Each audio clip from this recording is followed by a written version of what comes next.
Hello dear students, how are you? Hope that all of you will be quite well. आज के इस video में हम फिर से कंटिन्यू करेंगे नेमिंग ऑफ हाइड्रोकार्बन्स, क्योंकि कल हमने इसके बारे में थोड़ी सी बात की थी और कुछ एग्जांपल्स भी हमने साइड की थी, लेकिन मुझे लगता है कि एक या दो एग्जांपल से काम नहीं बनने वाला। इसलिए मैंने सोचा कि आज एक और छोटा सा वीडियो आप लोगों के लिए मैं बनाऊंगा, जिसमें हम कुछ और एग्जाम्पल साइट करेंगे, क्योंकि जैसा कि आइंस्टाइन ने कहा है कि example is not the another way of teaching but it is the only way of teaching. Concepts अगर क्लियर करने होंगे तो उसमें एग्जाम्पल्स का यूज बहुत ज़्यादा होना चाहिए। तो एग्जाम्पल्स के ज़रिए कंसेप्ट्स क्लियर होते आए हैं और आप मेरी कोशिश रहेगी कि आप लोगों का जो कंसेप्ट है यहाँ पे नेमिंग का, नॉमेनक्लेचर का, वो भी मैं एग्जाम्पल्स के थ्रू क्लियर करूँगा। तो उसमें कल वाले वीडियो में हमने बात की थी कि जब भी किसी हाइड्रोकार्बन का नाम लिखना होता है तो उस वक्त हम दो चीज़ों का ख्याल रखते हैं। एक तो हम सबसे पहले देखते हैं कि इसमें कितने कार्बन एटम्स है, यानी हम कार्बन एटम्स काउंट करते हैं, तो उसके हिसाब से उसका हाइड्रोकार्बन का जो नेम होता है उसका प्रीफिक्स जो है उसी हिसाब से लगता है। जिसमें हमने बात की थी कि if a hydrocarbon contains one carbon atom it's name will start with myth.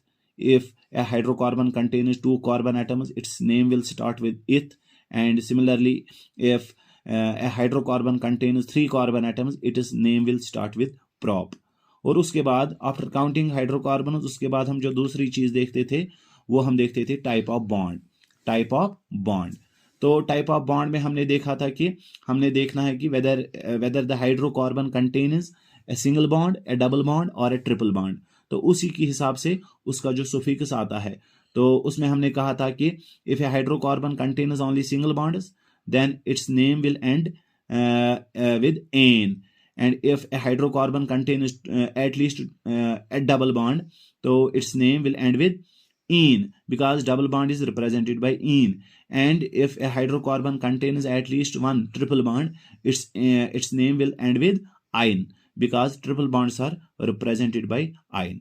So without wasting time, let's go for the examples, let's go for the illustration. यहाँ पे हमने एक कंपाउंड की जो है एक हाइड्रोकार्बन की फार्मूला लिखी है C3H8. It is a simple hydrocarbon, simple in the sense it does not contain any functional group. इसमें कोई फंक्शनल ग्रुप है ही नहीं। जैसे हमारे पास बहुत सारे फंक्शनल ग्रुप आगे जाके मैं बताऊंगा, जैसे हमारा हेलो ग्रुप आता है, अल्कोहलिक ग्रुप आता है, अल्डिहाइड ग्रुप आता है या कार्बोक्सिलिक एसिड ग्रुप आता है। तो इस वाले हाइड्रोकार्बन में कोई भी फंक्शनल ग्रुप नहीं है, तो इन दैट सेंस इसको हम कंसिडर करते हैं ए सिंपल हाइड्रोकार्बन। तो जो प्रोसीजर रहेगा वो वही कल वाला रहेगा। सबसे पहले हमें क्या करना है, हमें 3 कार्बन एटम्स की जो चेन है वो 3 कार्बन एटम्स की चेन ड्रा करनी है। जब भी आप कार्बन एटम्स की चेन ड्रा करोगे तो उसमें सबसे पहले आप यूज करना होगा आपको single bonds. We have to link the carbon atoms through single covalent bonds like this. तो यहां पे हम बनाएंगे this is carbon, single bond, carbon, single bond, carbon. 3 carbon atoms की चेन है because the hydrocarbon contains 3 carbon atoms. उसके बाद यहां पे कितने हाइड्रोजन एटम्स है? 8 है। तो इन 8 हाइड्रोजन एटम्स को डिस्ट्रीब्यूट करना है इन सच ए वे so that each and every carbon atom gets its 4 valencies satisfied. तो इन हाइड्रोजन एटम्स को हम कैसे डिस्ट्रीब्यूट करेंगे? ये जो टर्मिनल कार्बन एटम्स होते हैं, जो लास्ट में होते हैं, इनके साथ आप 3 कार्बन एटम्स को लिंक कीजिए through single covalent bonds. It is hydrogen atom, this is hydrogen atom, this is hydrogen atom, यहां पे भी हाइड्रोजन एटम, यहां पे एक और हाइड्रोजन एटम और यहां पे एक और हाइड्रोजन एटम। अब हम देखेंगे कि कितने हाइड्रोजन एटम्स कंज्यूम हुए। यहां पे 1 2 3 4 5 6, अभी भी 2 बचे हैं, क्योंकि हाइड्रोकार्बन में 8 हाइड्रोजन एटम्स है। तो वो जो 2 हाइड्रोजन एटम्स है वो इस कार्बन को दे दीजिए लाइक दिस। अब हमें क्या देखना है? अब हमें देखना है कि ये जो कार्बन है, हर एक कार्बन एटम की 4 वैलेंसी सेटिस्फाई हुई कि नहीं। तो यहां पे देखिए 1 2 3 and 4, it means all the 4 valencies of this carbon atom are satisfied. अब इसके ऊपर बात करेंगे 1, 2, 3 and 4, that means all the 4 valencies are satisfied. और अब इसके ऊपर बात करेंगे 1, 2, 3 and 4, that means all the 4 valencies are satisfied. Now इस स्ट्रक्चर को देखने के बाद हमें क्या पता चलता है? हमें ये पता चलता है कि this hydrocarbon that is C3H8 contains only single bonds. Now go for the naming. सबसे पहले यहाँ पे 3 कार्बन एटम्स है. You know 3 कार्बन एटम्स जो होते हैं, 3 carbon atoms are represented by prop. So the name will start with prop. उसके बाद क्या करना है? उसके बाद अब देखना है टाइप ऑफ बॉन्ड. जैसा कि अभी हमने देखा कि इसमें ओनली सिंगल बॉन्ड्स है and single bonds are represented by ane. So we can say the name is propane. Clear बेटा? तो अब एक और एग्जांपल लेंगे हम लेंगे यहाँ पे एक और एग्जांपल C4H8 की. हमें नहीं पता है कि ये कौन सा हाइड्रोकार्बन है, तो we will proceed as per the rule. सबसे पहले हम कार्बन चेन ड्रा करेंगे. We will link the carbon atoms through single covalent bonds. यहाँ पे 4 कार्बन एटम्स है, तो 4 कार्बन एटम्स को हमने लिंक किया थ्रू सिंगल कोवलेंट बॉन्ड्स. अब कितने हाइड्रोजन एटम्स है? 8 हाइड्रोजन एटम्स है.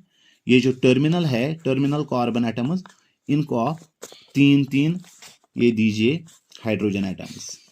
ये रहे. अब यहां पे आएंगे हम.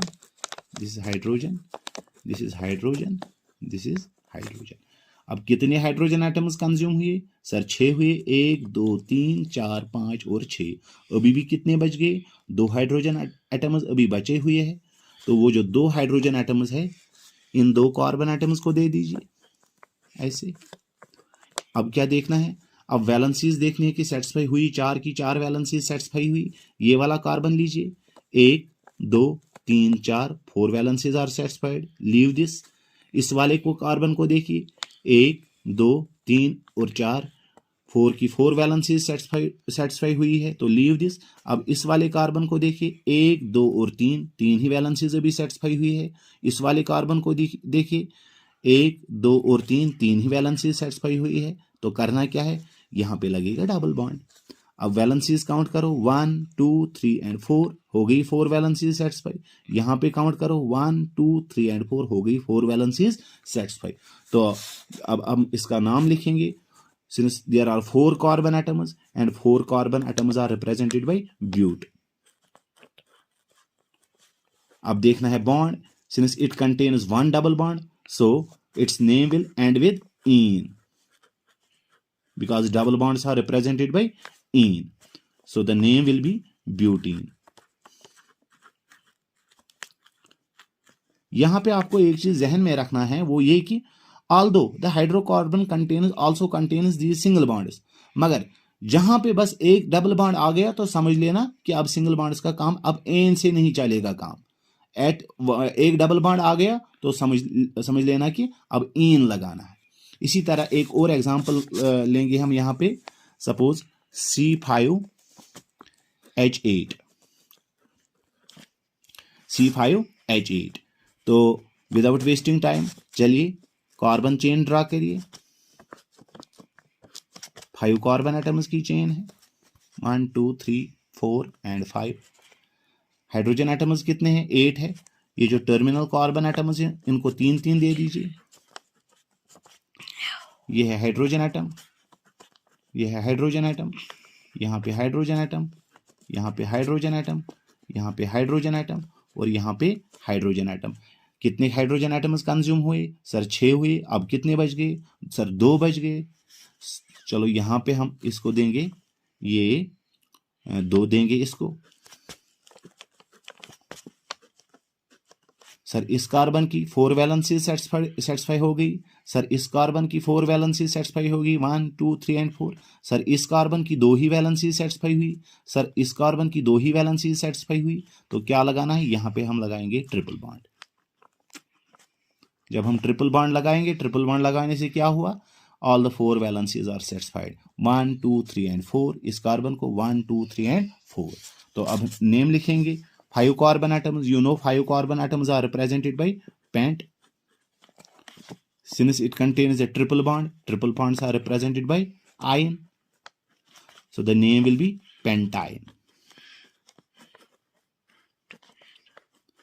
तो यहाँ पे हमने एक अल्केन की बात की, यहाँ पे हमने एक अल्कीन की बात की, और यहाँ पे हमने एक अल्काइन की बात की।